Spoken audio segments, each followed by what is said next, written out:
I just wanted to make an update video about after chemo number 1. We're getting at about 48 hours after the first chemo. I spent most of Friday sleeping as well as Saturday. I was having a lot of memory problems Friday, somewhat Saturday. They've gotten a little better today. I still have some stuff I did after chemo, things that were told to me by the nurses, places we went, people I talked to, don't really have recollection of. But as far as stuff I'm doing now, I still have a little bit of trouble thinking of words that I want to be saying, but my memory is a little bit better than it was the day of chemo. I have painted my fingernails. One of the things that they told me that they've been kind of nagging me about is not biting my fingernails, which I've done since I was like 3.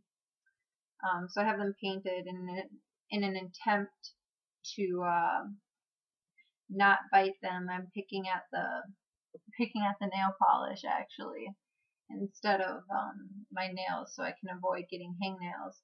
And I'm going to do this kind of as long as I can.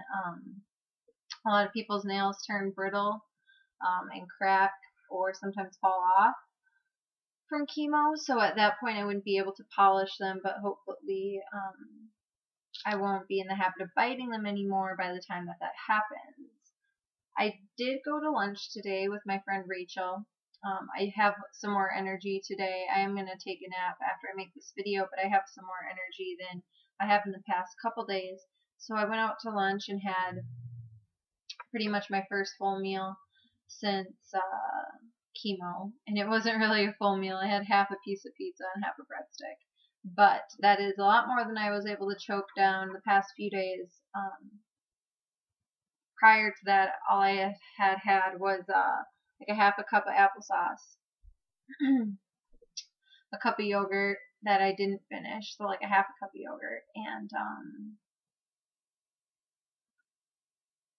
a small bowl of cereal, and that was it. So it does feel good to kind of get a little bit of food in me. The main thing that is persisting now is the nausea, which I have a few medications for actually. They gave me, I don't know how to say it, it's like prochlorperazine, something like that. Take every 6 hours for nausea. It's 10 milligrams.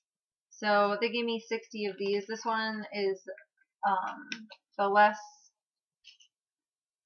less heavy duty nausea medication, because nausea is caused by 2 different things in your brain. So they gave me 2 different medications that would combat the nausea, in separate ways, since nausea is created in 2 different ways in your brain.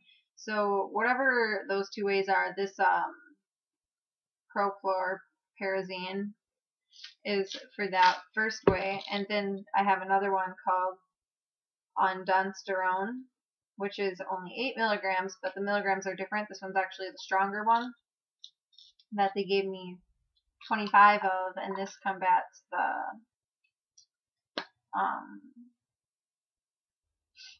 the nausea in a different way than that first one. And as you can see, I'm able to open these pill bottles myself, which is a step up than a couple days ago. I couldn't open them on my own. And then I have my lorazepam, like always, which is an anti-anxiety medication, but it also helps with nausea as well.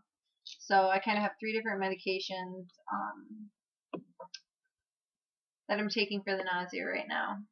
So things are getting a little better. My body feels a little bit better. Obviously, I was able to go and eat lunch today, and I am still very exhausted, but not in the miserable state that I was about 6 hours after chemo. So it'll continue to get better over the next couple weeks here. I I have chemo every other week for the first 8 weeks, and then every single week for the remaining 12 weeks to complete the 20 weeks of chemo.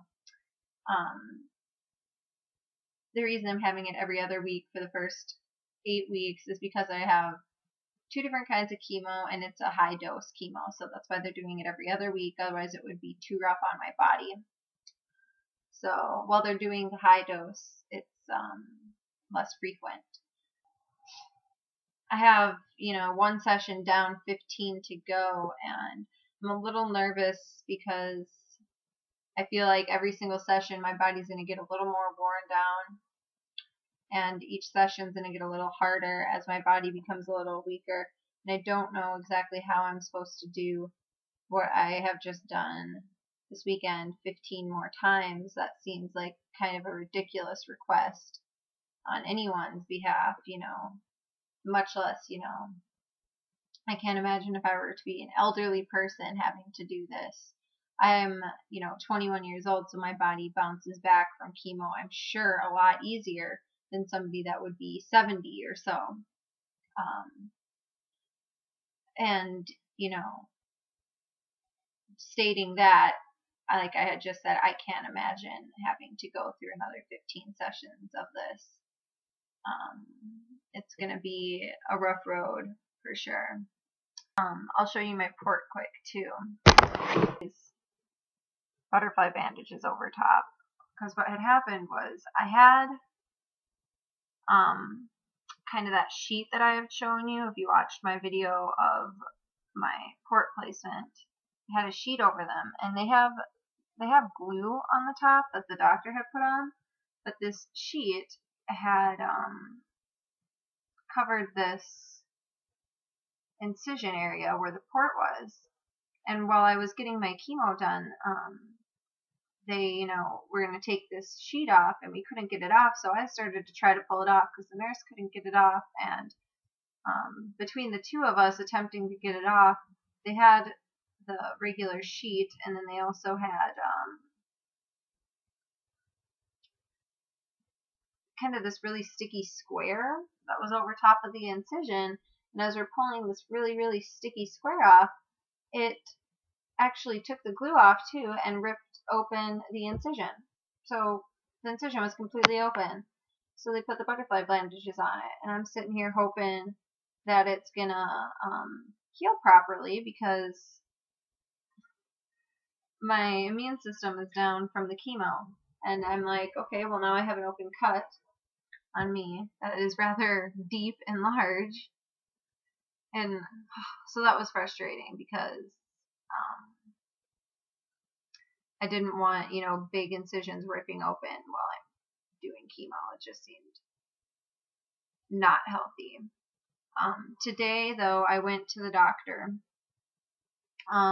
After every chemo, I have to get a white blood cell booster that they inject into you.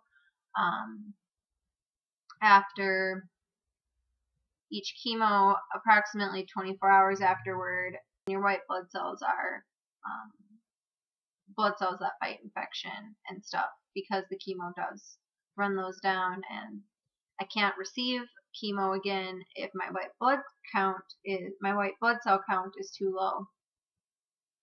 And so they need to make sure that my white blood cell count is high enough, so next time when I go to get chemo, that they can do it and it won't be harmful to me, or as harmful, I should say. Obviously, chemo is harmful to your body. We'll be doing blood tests, obviously, before the next chemo to make sure everything's okay. But hopefully this will help.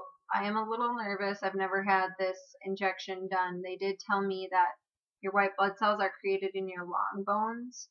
So that would be bones like your arms that are long, your legs, your sternum especially, because it's a big, long, thick bone.